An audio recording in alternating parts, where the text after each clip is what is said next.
The next Scream film will be the 7th in the franchise. Also, the next end-of-movie Ghostface reveal will be the 13th reveal in the franchise. And no, we aren't going to count Jason from Scream 6, because his reveal didn't occur at the end of the movie.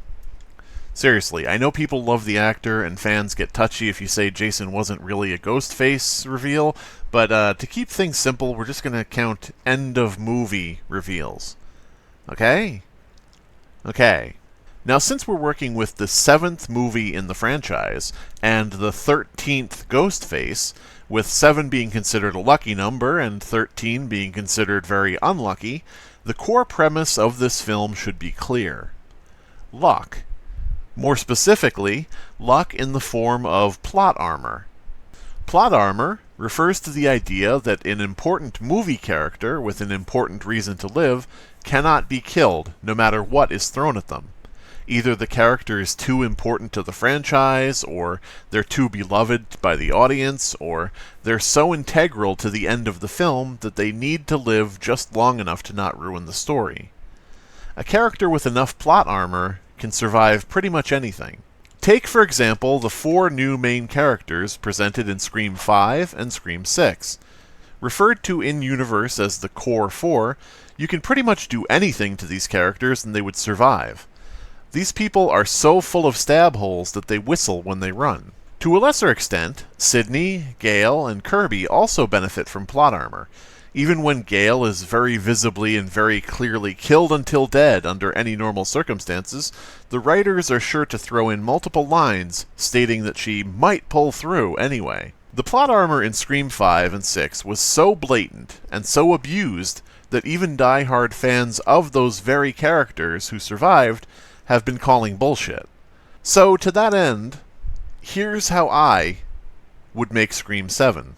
Keep in mind that the theme of this movie is going to be luck, plot armor, and killing off characters who would otherwise be unexpected.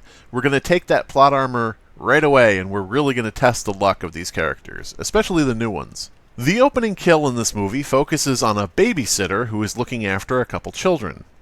She answers the phone to the usual Ghostface call, but the caller says they must have the wrong number.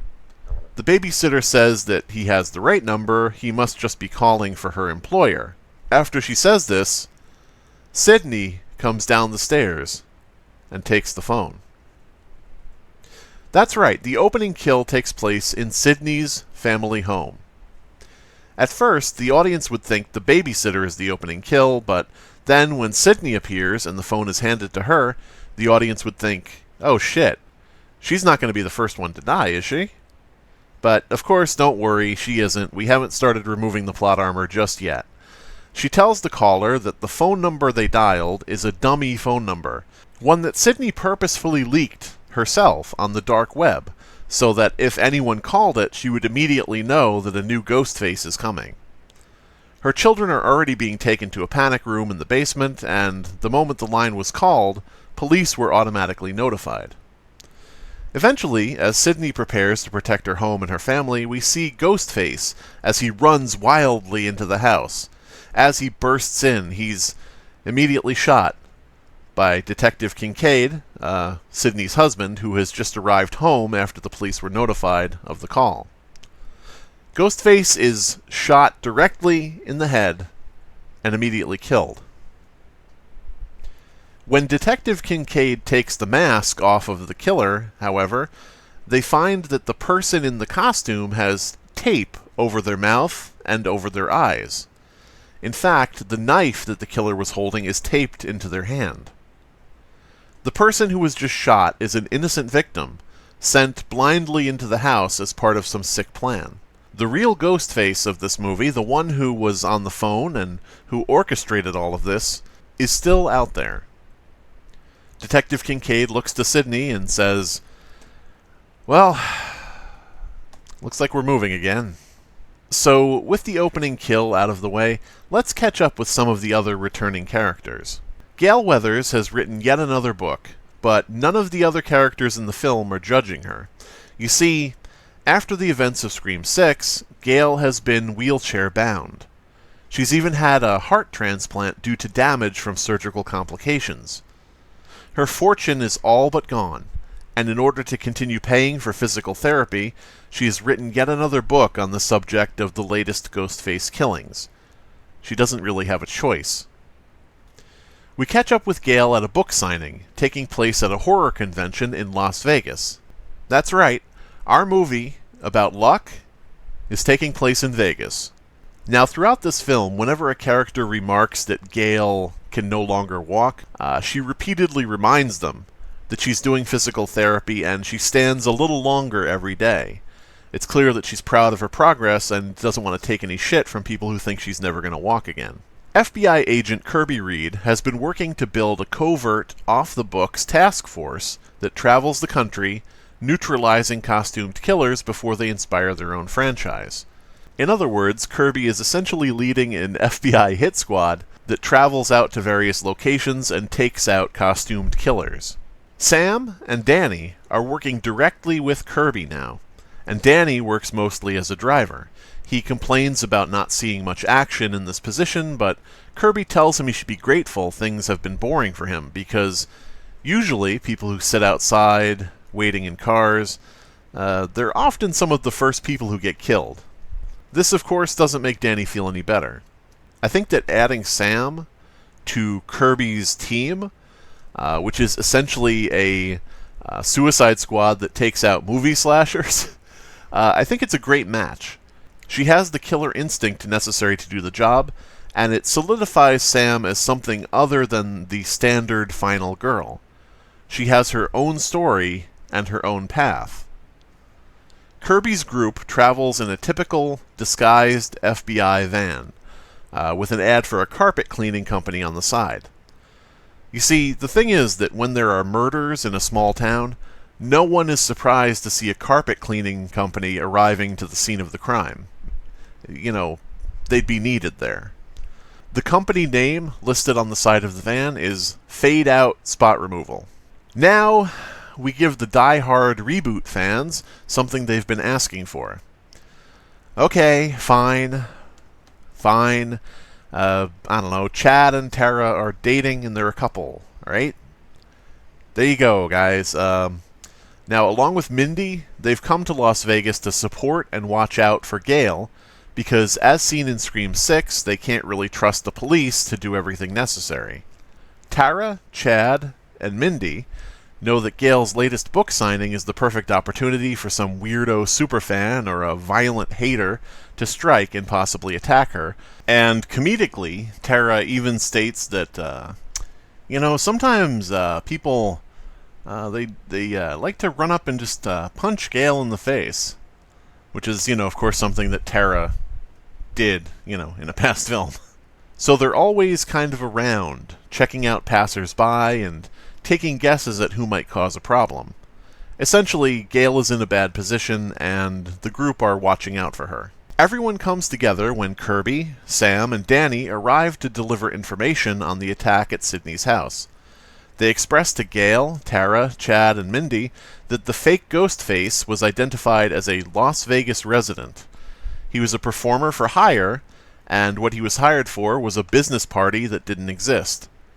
Whoever orchestrated the situation obviously wanted them to make the connection to Vegas and Gale's book signing when they researched who the victim was. Sydney arrives as well, but she's more there to say goodbye. She comes alone, with her husband and children already in transit to a new private location. This time, however, they'll be leaving the country and traveling far away, disappearing entirely off the grid in a foreign location. So, in effect, Sydney sees this as her last goodbye to Gale and the others. Now, as a little bit of a comedic scene here, I was thinking, Mindy could say that, she hopes Sydney isn't planning on moving to France. And Sydney would ask why, and Mindy would say that Stab in Paris sounds too tempting for a Ghostface to pass up. Like it would be a perfect part of the franchise. After hearing this, Sydney excuses herself to call Detective Kincaid and change plans. I thought it would be kind of a funny reference, since Scream 6 takes place in New York City, and Scream 7, as I've put it together, would take place in Las Vegas. I thought it'd be kind of funny to say, don't worry, the next movie's not going to take place in Paris or some shit like that. Alright, so we established where our returning characters have been and what brings them back together. Now let's talk about the new characters we'll be introducing to the story. Hey, look, it's a group of suspects. Because, none of the recurring characters are going to be Ghostface, so it has to be one of these new ones that I'm giving you. I mean, I'd love if a returning character was revealed as a killer at some point, just because it would be something new. But I want to make this pitch as realistic as possible, and executives would never allow a writer to make any of the recurring characters evil. So, here are the new characters, and here's our suspect pool. Nick Nova is a failed magician doing shows to empty rooms at a casino. The characters go to his performance to have a quiet place to talk. They see that there is basically no audience, and it seems like the perfect place to be alone. At first, Nick attempts to hit on pretty much every female character, using lame magic tricks and sleight of hand. When he manifests a knife for one of his tricks, he startles the group and is knocked out by Chad, who then realizes it was a prop knife. Gloria Sweeney, whose name is not a reference to Glorious Weenie, is the convention organizer in charge of the horror convention the group is attending. She's frazzled and clearly out of her depth as she constantly tries to put out fires and handle unhappy guests. Gloria seems to forget information just as soon as she learns it and is constantly answering her phone, only to hear more bad news about something going wrong in or around the convention hall. Don and Donna are Gale's personal assistants. They're two seemingly weak-willed yes-men, and they serve Gale's every whim, often acting as her gophers or even personal security if an annoying fan needs to be distracted and drawn away from her. Don and Donna are, of course, comic relief, to the point that Gale has even made them sign a contract stating that if either one of them turn out to be a Ghostface, the other one has to shoot and kill them immediately. Dr. Alexis Monroe, a very professional and nasty neat personal physician, is keeping tabs on Gale's health. She's incredibly concerned about Gale's well-being to the point of being annoying. While Dr. Alexis is kind-natured, she scolds Gale whenever she's doing something detrimental to her health. She's being paid for by Gale's publisher as part of her contract negotiations, basically in order to make sure Gale lives through the promotional tour. Hank Sawyer is a seedy, disheveled, alcoholic businessman who is encountered by several characters at the casino bar. Hank is the typical comical drunk character, and as a recurring joke, he repeatedly tries to engage the characters in conversation while they're too busy to talk, asking each of them, hey, would you like to see a picture of my kid? And, fumbling with his wallet in order to take out pictures, stuff like that. Obviously, he's ignored every time since there are much more important things going on to worry about. Drew Evans is a self-proclaimed stabhead. He's a huge fan of the Stab series, and after being removed from the book signing, he follows Gale to several locations to awkwardly ask her to sign his book as if it's owed to him. The reason he was ejected from the convention is that he's fond of asking inappropriate questions, such as asking how it felt to be stabbed by Ghostface, and asking which Ghostface is Gale's favorite. Drew proudly states that his favorite Ghostface was Amber, because he finds her the hottest. Needless to say, this causes Gale to eventually snap and attack him from her chair. Claire, a high-class escort, surprises Danny while he's waiting in the van at one point. The conversation quickly gets out of hand when Danny mentions that he's more interested in finding a costumed slasher, and she expresses that she has plenty of experience with role-playing and sadomasochism. Claire gives Danny her card, despite his insistence that he has a girlfriend. She assures him that secrecy is her top priority. Walter Stack is a bouncer at the casino. When Tara sees a line of stab-themed slot machines right after a murder, she looks at the ghost face icons on the machines and gets justifiably pissed off.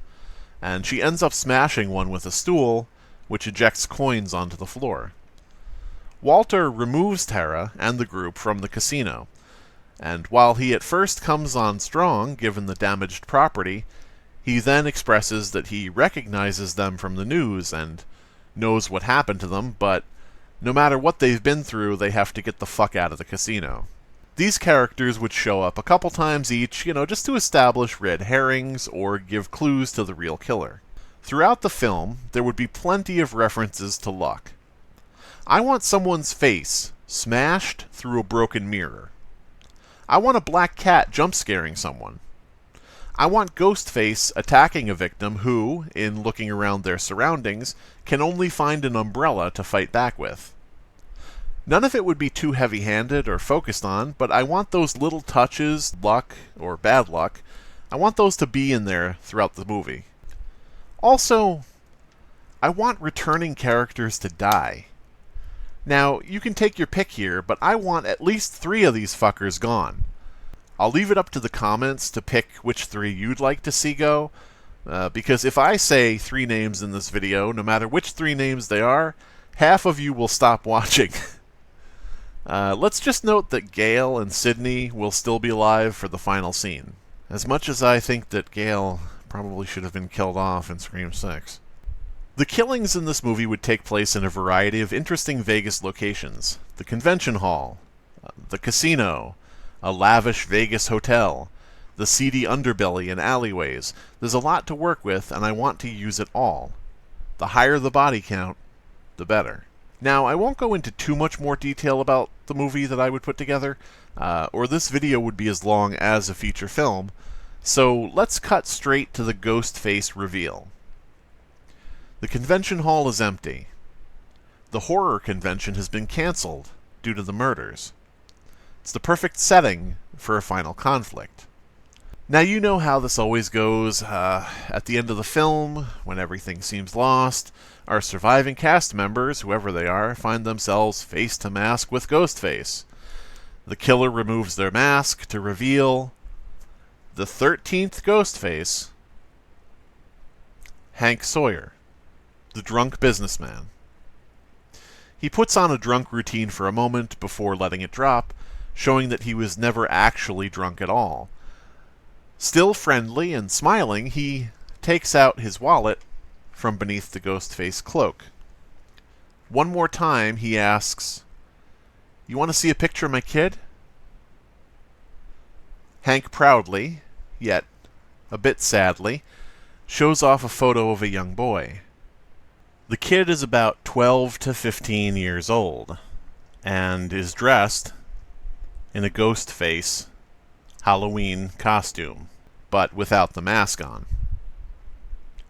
Hank explains that his son was out trick-or-treating in New York City when he was shot by a police officer who was responding to one of the actual Ghostface killings in New York.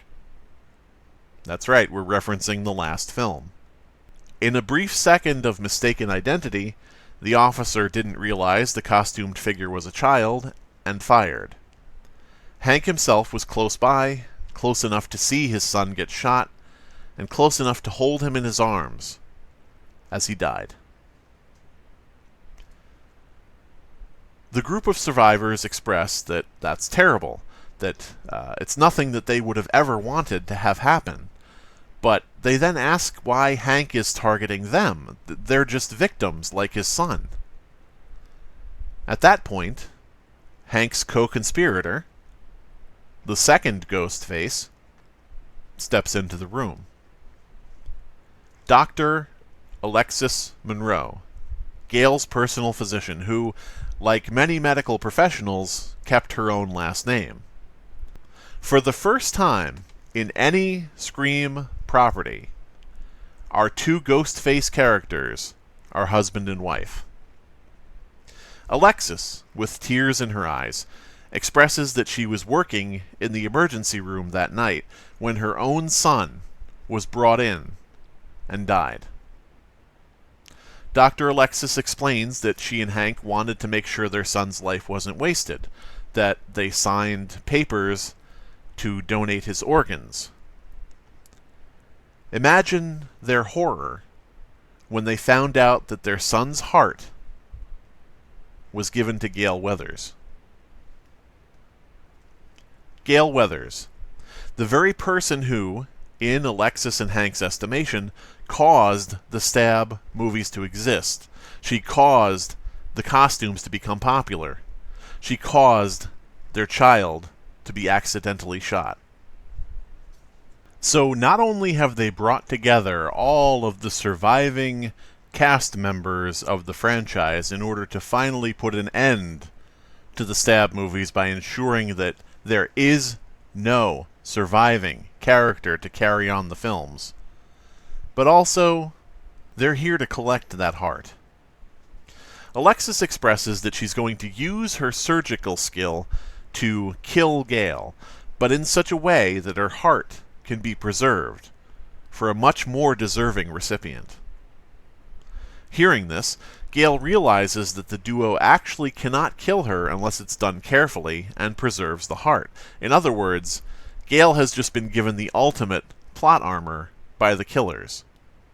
In the final battle between the two killers and the remaining survivors, Gale has the upper hand against them, despite her condition, because of this fact.